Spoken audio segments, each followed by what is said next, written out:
ஒரு wheel chair கிடையாது, ஒன்று கிடையாது, கேட்டால் வண்டி வர்றது கிடையாது, ஒரு வண்டி கிடையாது ஜிஹெச்சுக்குள்ள.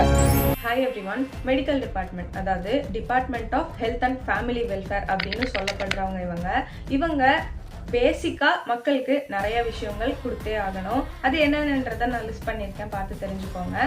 இதை தவிர இவங்களோட கோல் என்னன்னு பார்த்துக்கிட்டிங்கன்னா ஹெல்த் ஃபார் ஆல் அப்படின்ற ஒரு மோட்டிவ்ல தான் ரன் பண்ணிட்டு இருக்காங்கன்னு சொல்லப்படுது. பட் இதை நான் எதுக்காக சொல்லிட்டு இருக்கேன் அப்படின்னு யோசிச்சிங்கன்னா, கோயம்புத்தூர் ஜிஹெச்க்கு ஒரு பேஷண்ட் வந்திருக்காங்க. அவங்கள ப்ராப்பராக கூட்டிகிட்டு போய் சேர்க்கறதுக்காக ஒரு வீல் சேர் கூட அவங்க வந்து ப்ரொவைட் பண்ணலை அப்படின்றதுக்காக கூட வந்தவர் அவர் தோளில் வந்து அவரை தாங்கி அந்த பேஷண்ட்டை கூட்டிகிட்டு போயிருக்காரு. இதை எதிர்த்து அந்த இடத்துல அவர் சத்தம் போட்டு ஃபைட் பண்ணியிருக்காரு. இந்த விஷயத்த வந்து நிறைய பேர் பார்த்துருப்பீங்க. இப்போது அந்த அதிகாரிகளை சஸ்பெண்ட் பண்ணியிருக்கிறதா சொல்லப்படுது.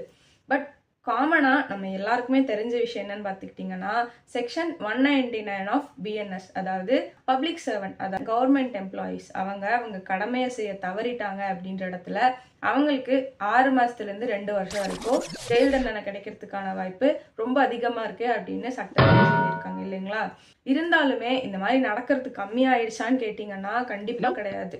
அதாவது கவர்மெண்ட் ஹாஸ்பிட்டல்ஸ்க்கு போகும்போது அங்கே இருக்க ஸ்டாஃப்ஸ் எல்லாம் வந்து ப்ராப்பராக ஆன்சர் பண்ண மாட்டேங்கிறாங்க, இல்லை அவங்க எங்களை சரியாக பராமரித்து பார்த்துக்க மாட்டேங்கிறாங்க, எங்களுக்கு ப்ராப்பரான ட்ரீட்மெண்ட் கொடுக்க மாட்டேங்கிறாங்க, இல்லை எங்களுக்கு ஏதாவது ஹெல்ப்ஃபுல்லாக பண்ணுறதுக்காக அவங்க வந்து காசு கேட்குறாங்க, இந்த மாதிரிலாம் கேட்குறாங்க, இந்த மாதிரிலாம் பண்ணுறாங்க அப்படின்னா எந்த அளவுக்கு எவிடன்ஸ் எடுக்க முடியுமோ அதை நீங்கள் வீடியோவை ரெக்கார்ட் பண்ணி வச்சிட்டிங்கன்னா கம்ப்ளைண்ட் கொடுக்கும்போது இது எஃபெக்டிவாக இருக்கும். அவங்களுக்கு தண்டனையும் கிடைக்க ஆரம்பிச்சிருச்சு அப்படின்னா இந்த மாதிரி குற்றங்கள் எல்லாம் கண்டிப்பாக ரொம்பவே கம்மியாயிடும்னு நான் நினைக்கிறேன். இப்போது இந்த மாதிரி நீங்கள் ஏதாவது ஃபேஸ் பண்ணியிருக்கீங்க அப்படின்னா நீங்கள் அதை கமெண்ட்டில் சொல்லுங்கள். இதே மாதிரி இன்னும் நிறையா லீகல் இன்ஃபர்மேஷன் டெய்லியுமே தெரிஞ்சுக்கணும் அப்படின்னா என்னோட பேஜை மறக்காமல் ஃபாலோ பண்ணிக்கோங்க. தேங்க்யூ.